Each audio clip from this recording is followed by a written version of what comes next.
Le journal. Les titres de votre édition d'information: lancement officiel de la mise en service de 8 forages à Ngondje, l'amélioration de la desserte en eau potable du Grand Libreville, en ligne de mire de la SEEG. Près de 30 000 candidats sur l'ensemble du territoire national pour le baccalauréat session 2020. Le respect des mesures barrières pour la lutte contre le Covid-19, consigne édictée par les autorités de l'éducation nationale. Enfin, démission du président malien Ibrahim Boubacar Keïta après le coup de force militaire. Une situation pas du tout nouvelle pour ce pays de l'Afrique de l'Ouest. Le saviez-vous? Il existe des gestes simples à connaître pour empêcher la propagation du coronavirus. On les appelle les gestes barrières. Quels sont-ils? Se laver fréquemment les mains avec un désinfectant à base d'alcool ou de l'eau et du savon. En cas de toux et d'éternuement, couvrez la bouche et le nez avec une coude fléchie ou un mouchoir. Jetez immédiatement le mouchoir et lavez-vous les mains. Évitez tout contact étroit avec une personne ayant de la fièvre et de la toux. Saluez sans se serrer la main. Évitez les embrassades. Nettoyez les objets et les surfaces souillées.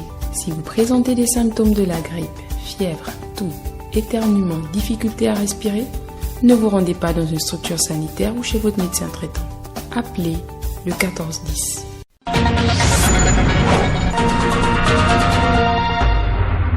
Je suis Eldaneli Koumba et je vous amène à Kanda en ouverture de cette édition d'information pour parler de la construction d'une seconde voie afin de résorber le phénomène des embouteillages dans le nord de Libreville. Après moult interrogations des populations, le ministre des Infrastructures annonce le début des travaux de cette nouvelle route. Il était l'invité de l'émission Décryptage du discours d'Ali Bongo Ondimba du 16 août dernier. Raymond Savon.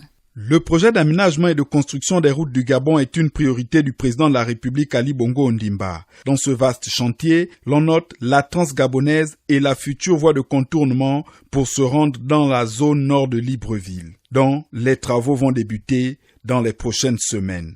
Léon Armel Bounda Balonzi, ministre des Infrastructures. Ce projet va se faire. Il s'agit d'une voie qui sera une voie moderne, avec péage pour aller dans la zone nord qui est déjà une zone assez peuplée. Quand vous partez donc dans Akanda, vous avez des fils d'embouteillage et il faut les régler. Et le chef de l'État tient à ce projet et nous allons le lancer très bientôt parce que l'entreprise adjudicataire est connue.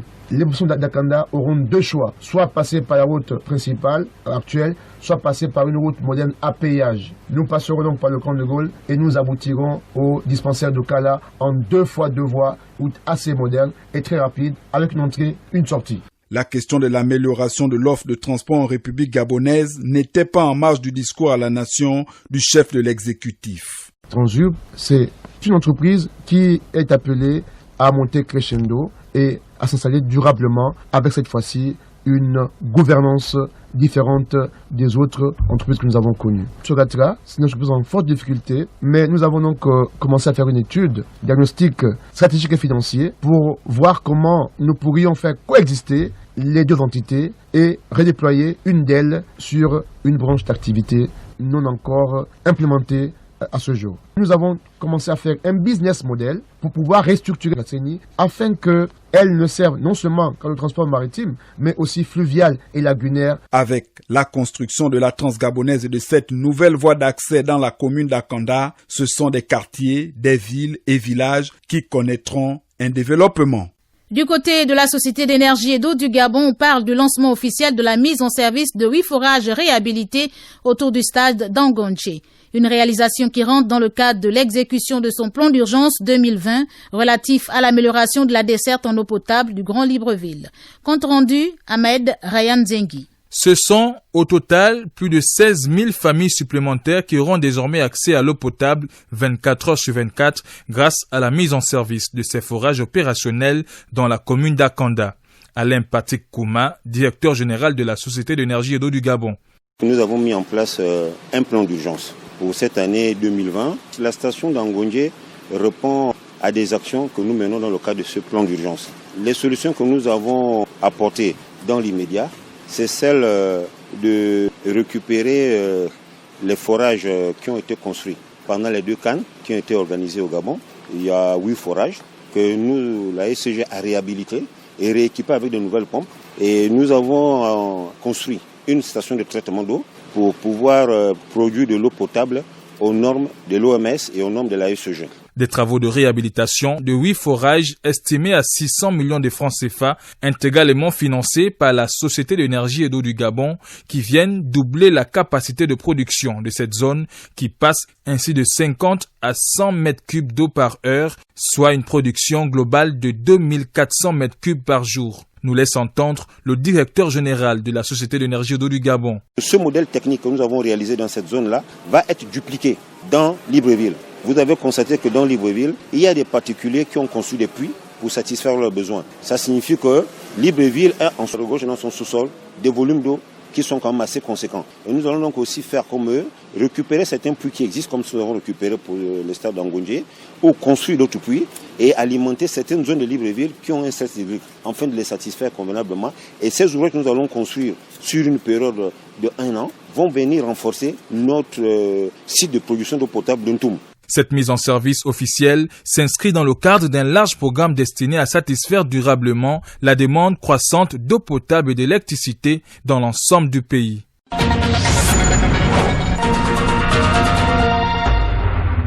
Allons à Makoko pour la suite du journal. Là-bas, le gouverneur de la province de Logoué-Ivindo, Christian Leka, a fait une descente de terrain à quelques heures du début des épreuves du baccalauréat. L'objectif était de se rassurer des conditions dans lesquelles les élèves passent le baccalauréat. Cécilia Akouma-Mendom nous donne les détails. Le gouverneur de la province de Logoué-Ivindo, Christian Leka, vient d'entreprendre une tournée dans les centres d'examen du baccalauréat de Makoko. Du centre du lycée Alexandre Samba, en passant par le lycée catholique Notre-Dame des Victoires, tout a été passé au peigne fin. Des infirmeries en passant par les restaurants, dortoirs et le dispositif de lutte contre le coronavirus, tout est mis en œuvre pour que les candidats au baccalauréat passent l'examen dans de bonnes conditions. Christian Leka, gouverneur de la province de Logoué-Ivindo. Je suis entouré des membres de la coordination provinciale de veille et de report coronavirus. Et donc il était bon qu'à quelques heures du début de l'examen du baccalauréat, nous venons nous rendre de l'effectivité des mesures prises par le gouvernement pour sécuriser le déroulement de cet examen en plein Covid. À l'issue de cette tournée satisfaisante pour l'autorité administrative et les membres de la coordination provinciale des veilles et de riposte au coronavirus, le président du centre du baccalauréat de Makoko rassure que tout est prêt pour accueillir les candidats. Jean-Félix Obamdon. Le centre de Makoko se présente ainsi qu'il suit. Candidat libre 167, Notre-Dame des Victoires 68, Alexandre Samba 216, Daniel Kossé de Boué 51, Essian Somor 226, lycée Mohamed Maopa Beotsa 111, lycée privé de l'Espérance 6 candidats et le lycée privé Jacques et Jeanne 8 candidats, soit un total de 853 candidats. Ces 853 candidats vont composer sur 2 sites pour le respect des mesures barrières. À Notre-Dame des Victoires, les candidats de série A1 plus de série D y seront, soit un total de 340 candidats. Et au lycée Alexandre Samba, ce seront les candidats de la série B et de la série C, soit 513 candidats. Tous ces candidats sont déjà en mesure de voir leur nom sur les affiches qui ont été placées pour eux pour identifier leur salle. On a pris toutes les mesures nécessaires pour que tout se passe bien. Réussir au baccalauréat reste la responsabilité des candidats qui ont un encadrement satisfaisant. Du lycée Alexandre Samba, Cécilia Koumamendom pour Radio Gabon, la référence. Toujours dans le volet éducation, baccalauréat session 2020, près de 30 000 candidats sur l'ensemble du territoire national appelés à passer cet examen qui se déroule dans une ambiance sanitaire difficile. À Libreville, face à cela, des mesures ont été prises par les autorités de l'éducation nationale pour permettre au staff administratif et élèves d'évoluer sereinement. Patrick Nziengi était sur les lieux. Il a rencontré quelques élèves qui disent être prêts à affronter cet examen. Nous l'écoutons. Ils sont plus de 30 000 candidats, dont 5 000 issus de l'enseignement technique et professionnel, à prendre part aux épreuves écrites, orales, sportives du baccalauréat session 2020 sur l'ensemble du territoire national. Certains candidats rencontrés à Libreville disent être prêts. Dans l'ensemble, ça va. Je veux dire ça. Et on va avec, que nous soyons stressés ou pas, on va tenter le coup et puis on va juste se jeter sur ça. Le résultat, on s'attend à ce que ça soit positif, certainement. Et Bon, on n'a pas aussi fait tout ça pour rien. Toute cette année était un peu chamboulée avec tout ce qui s'est passé, la maladie, tous les arrêts et tout. Ça nous a un peu fait perdre un peu la confiance, mais ça va. Oui, ça va. On n'y va pas à 100%, mais on prie et on continue à travailler. Il y a des matières sur lesquelles je me sens bien. Et même pendant le confinement, on travaille à travers les réseaux sociaux et les cours qui ont été dispensés à la télévision nous ont plus ou moins aidés. Je me sens particulièrement bien. Je suis prêt pour l'examen. Au niveau de l'organisation, tout presque semble prêt. Dans la quasi-totalité des centres d'examen sillonnés ce jour, à l'entrée de chaque centre, des dispositions ont même été prises pour permettre aux candidats de se plier aux consignes des autorités compétentes en ce qui concerne les mesures barrières. Il est à préciser enfin qu'aucun des 681 élèves interdits de prendre part au baccalauréat de cette année par le ministère de l'Éducation nationale ne sera autorisé à accéder dans les salles de classe. Et puis la question de l'orientation, parlons une fois encore, quand on sait que le chantier est vaste. Quelles sont les mesures prises pour permettre la réussite de cette initiative? Tentative de réponse avec Issa Steve Mefan. L'orientation scolaire est à regarder à plusieurs niveaux. Elle n'est pas anodine, elle est à plus d'un titre stratégique. Georges Moussavou, sociologue des organisations et des institutions publiques. La question de l'orientation scolaire, il faut la regarder depuis la base. La base, c'est laquelle? La base, c'est le primaire. Partant du pré-primaire, primaire, c'est un maillon. Ensuite, le secondaire, parce que le secondaire reçoit les produits que sont les élèves venant du primaire. Et le troisième maillon, c'est l'enseignement supérieur, donc l'université, qui reçoit tous les produits qui viennent depuis le primaire, transitent par le secondaire pour ensuite intégrer l'enseignement universitaire. Elle doit amener à revaloriser le potentiel humain, mais aussi celui de l'emploi. Cette question d'orientation, elle est stratégique dans la formation des citoyens ou des élites dans un pays.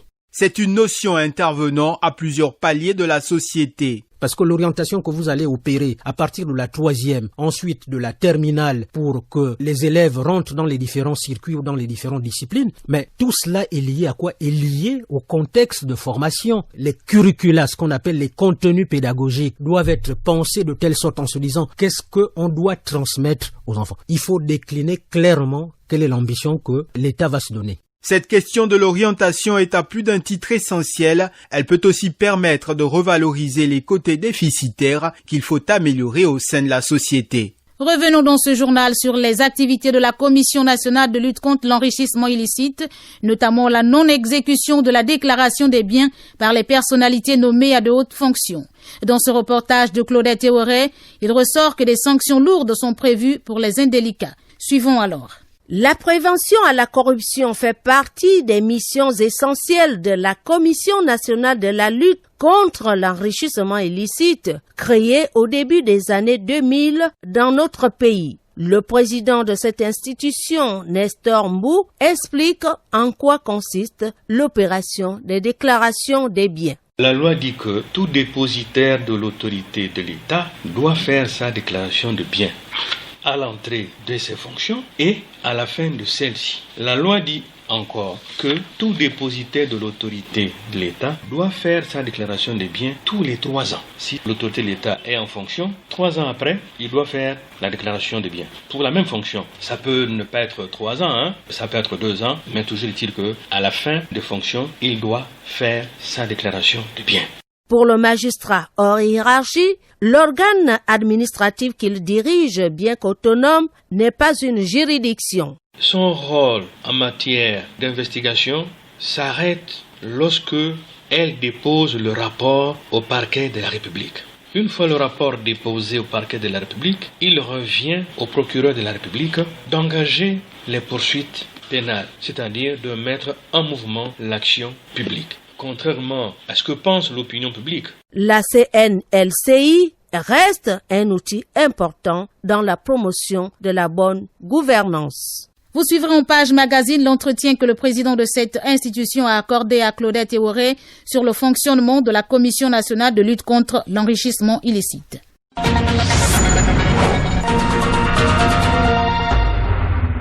De retour dans ce journal avec ce drame de Lambaréné où le proviseur du lycée Adiwa, Nikez Bourobou, a fait une chute dans les eaux de l'Ogoué sur le pont d'Isaac. Après l'intervention du gouverneur, tout de suite après l'incident, écoutons cette fois un témoin oculaire, la secrétaire particulière de la victime, Annie-Flore Mikala, joint au téléphone par Ryan Diengi. Le proviseur m'a retrouvé aux environs de 9h au lycée et on a travaillé jusqu'à 17h30. Et il s'est proposé d'aller me déposer à la maison parce que j'avais travaillé jusqu'à 17h. Mais bien avant, monsieur l'intendant s'était aussi proposé déjà. Donc j'avais déjà accepté la proposition de monsieur l'intendant. Et c'est comme ça que quand j'ai fini de travailler, puisque lui n'est pas rentré dans son bureau, il a travaillé pratiquement en bas dans les salles de classe parce qu'il fallait afficher les papiers sur les numéros dans les salles de classe. Quand j'ai fini au bureau, je suis arrivée, j'ai fermé le bureau et je l'ai remis sa clé. Et c'est comme ça que je suis allée avec monsieur l'intendant. Quand on est sorti du collège, monsieur le proviseur était encore assis, mais il se préparait à partir. Nous, on avait déjà pris l'avance. On a pris le pont, l'intendant et moi. C'est comme ça. Lui, il arrivait, donc il arrivait derrière. On ne sait pas ce qui s'est passé. Vraiment, on ne sait pas ce qui s'est passé. Monsieur l'intendant va me dire, nous sommes en train de finir le pont. Il va me dire qu'il y a un accident. Je dis non, monsieur l'intendant, il n'y a pas d'accident. Il me dit si, il y a un accident. C'est comme ça qu'il va chercher à garer sur le pont. Et on va descendre tous les deux pour chercher les informations. Quand on va demander, il y a quelqu'un qui faisait sens inverse et qui va nous dire qu'il y a, effectivement, il y a un véhicule qui vient de tomber dans l'eau. Il était tout seul. Il m'avait proposé à moi d'aller avec lui, mais moi j'avais déjà accepté la proposition de monsieur l'intendant.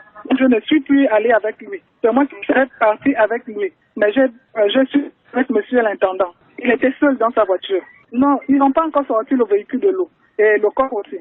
Il vivait ici, il est marié avec 5 filles. Il a laissé 5 filles. Et il a 2 filles qui passent le bac en ce moment, qui doivent passer le bac.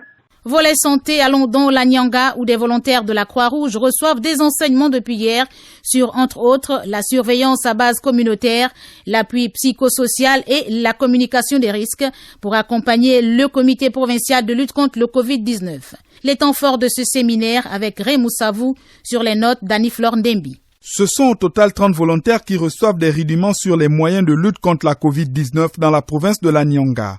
Justin Kevin Mounanga Nzenge, membre de la mission Croix-Rouge gabonaise Nyanga.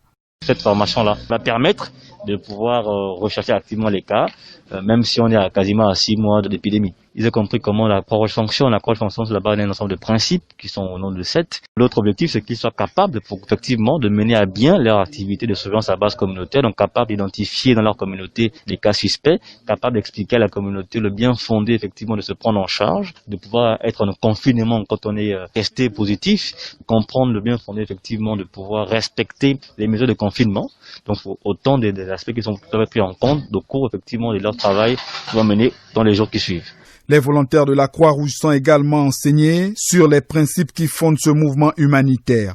Gaston Bembo, psychologue, membre de la mission, responsable d'antenne Croix-Rouge, Moyen-Ogoué. Cette formation porte à donner des prérequis à chaque leader de groupe qui devra entretenir ces différents volontaires avant et après chaque prestation pour prendre un peu le pôle du comportement individuel de chaque volontaire sur le terrain, mais en même temps pour les préparer sur toute éventualité à affronter en période de sensibilisation. Il s'agit également de leur rappeler les prérequis des principes fondamentaux du mouvement Croix-Rouge, car un volontaire disposé sur le terrain doit avoir ces principes en mémoire. Et il est également question de rappeler le vivre ensemble en communauté. Ces campagnes de formation se font dans toutes les provinces du Gabon. Elles sont financées par la Fédération internationale des sociétés de la Croix-Rouge et du Croissant Rouge. Direction le Mali avec vous, Lise Obonangoro, pour aborder l'actualité internationale.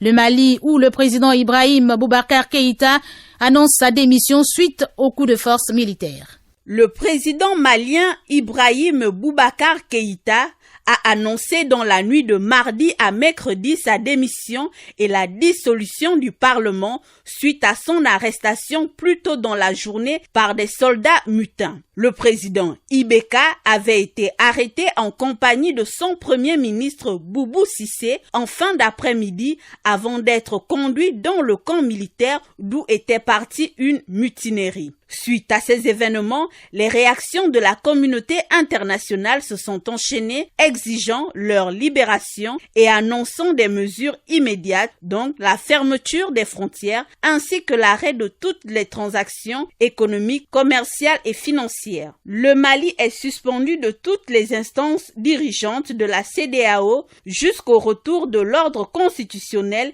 et s'engage à sanctionner les mutins et leur soutien. Il faut dire que la situation du Mali n'est pas nouvelle. L'ex-président Amadou Toumani Touré avait subi le même sort. Pour le politologue Wenceslas Mambundu, les Africains doivent apprendre à respecter les institutions. La démocratie n'est pas un fleuve tranquille. Nous l'écoutons, il a été joint au téléphone par Nick Jocelyn Fouba.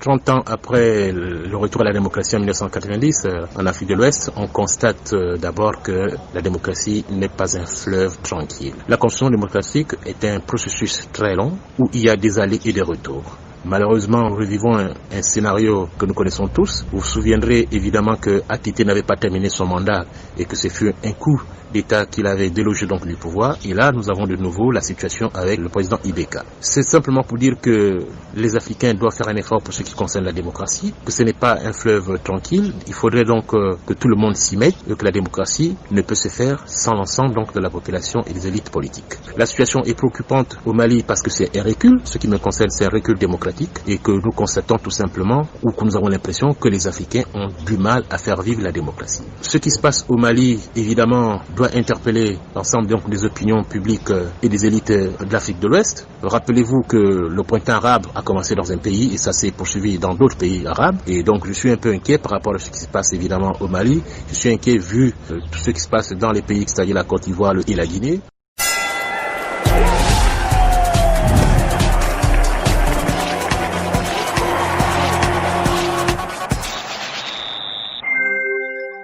Page sport à présent, le championnat national de football saison 2019-2020 a été arrêté à cause du Covid-19.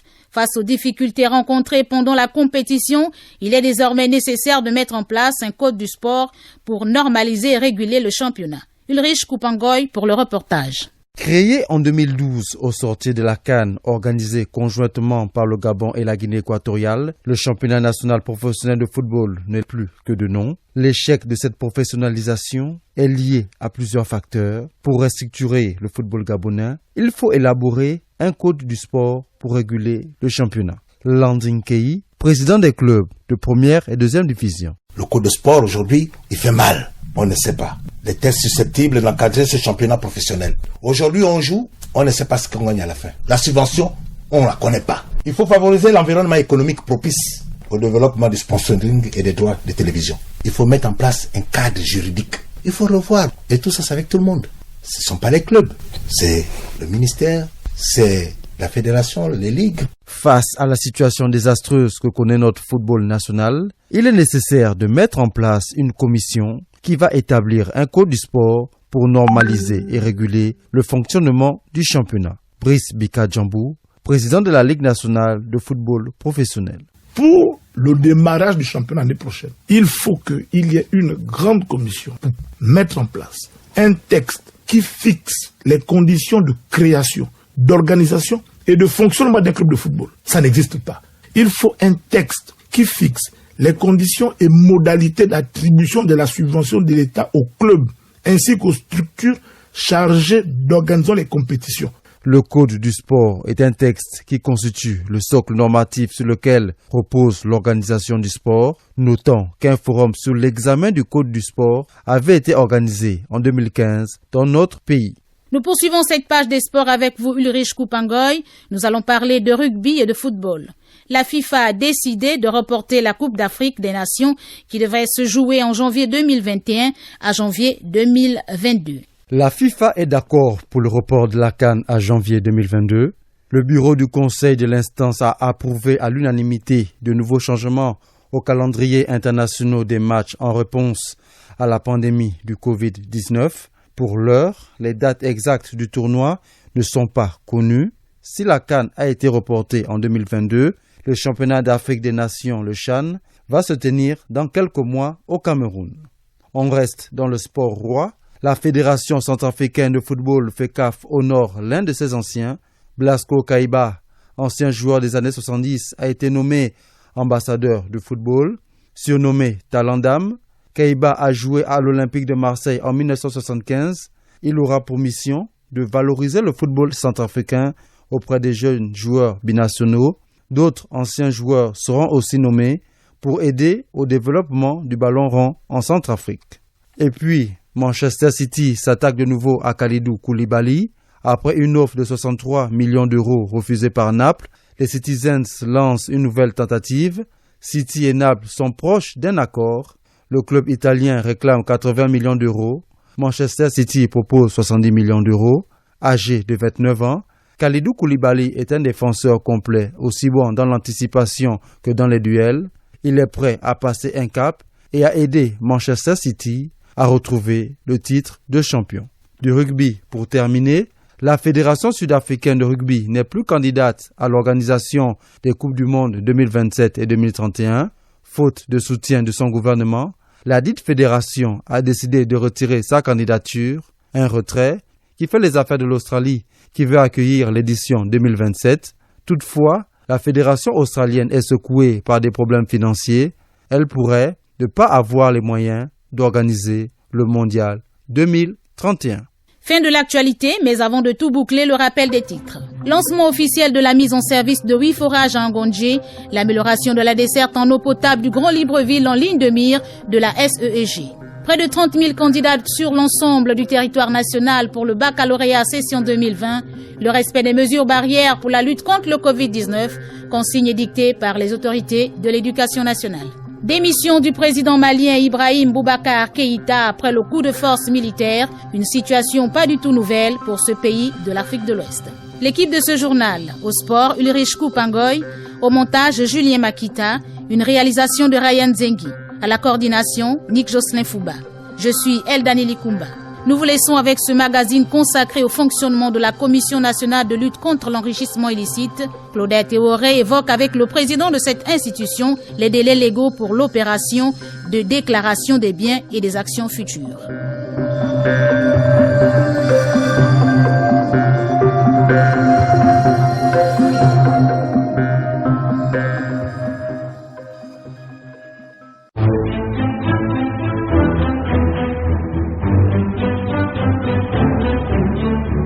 Dans le cadre de notre mission d'informer et d'éduquer la population, nous nous sommes rapprochés du président de la Commission nationale de la lutte contre l'enrichissement illicite, Nestor Mbou. Il nous parle d'abord de la création, l'organisation et des missions de cet organe administratif. La commission a été créée par la loi numéro 003/2003 du 7 mai 2003 portant création, organisation et fonctionnement de la Commission nationale de lutte contre l'enrichissement illicite. En dehors de cette loi, il y a une autre loi, la loi 002 de la même date, de la même année, qui prévoit un régime de prévention de la corruption et de l'enrichissement illicite toujours au Gabon. Dans son organisation, elle comporte 3 types de personnel.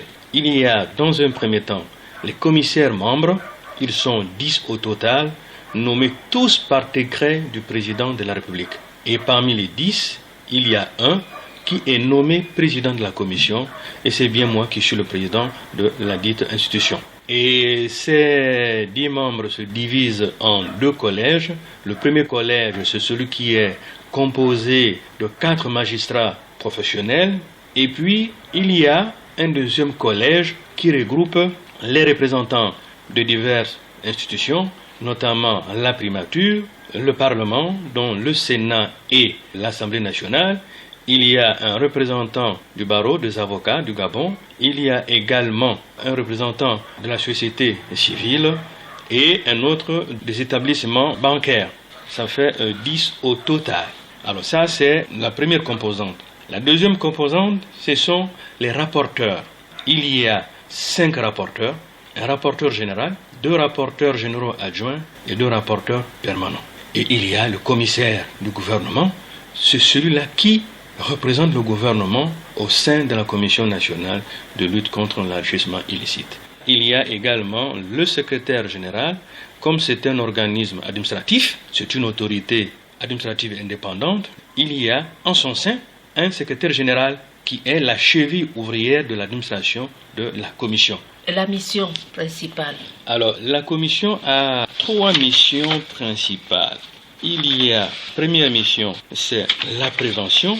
La prévention, c'est la sensibilisation, c'est l'éducation, c'est la formation des usagers pour qu'ils sachent qu'est-ce que c'est la corruption, qu'est-ce que c'est l'enrichissement illicite, pourquoi la corruption, pourquoi l'enrichissement illicite et quels sont les principes qu'il faut adopter pour reléguer au second plan la corruption et l'enrichissement illicite. Ça, c'est la prévention.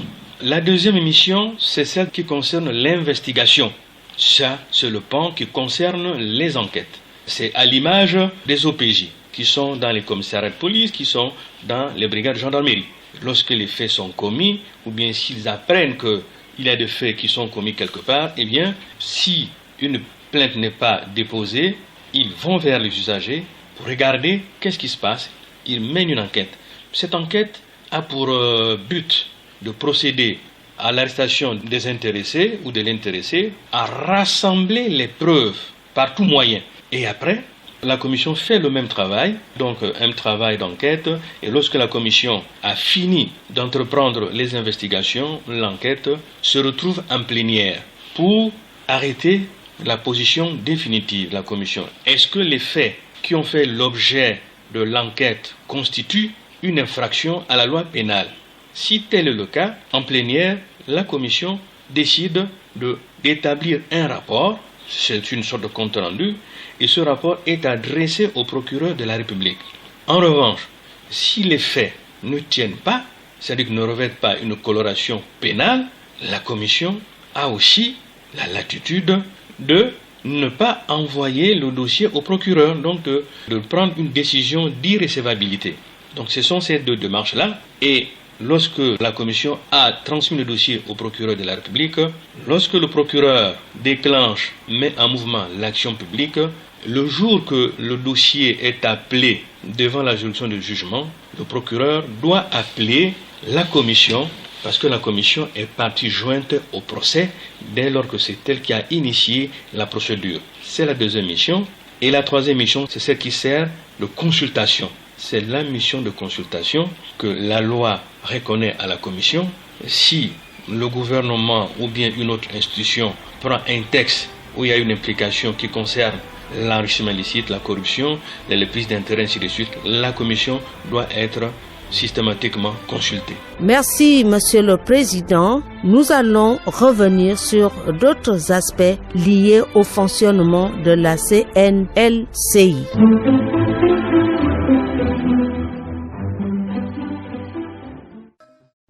Vous êtes câblé sur Radio Gabon émettant de Libreville, 88.7, 96.5 FM. Où que vous soyez, nous sommes avec vous.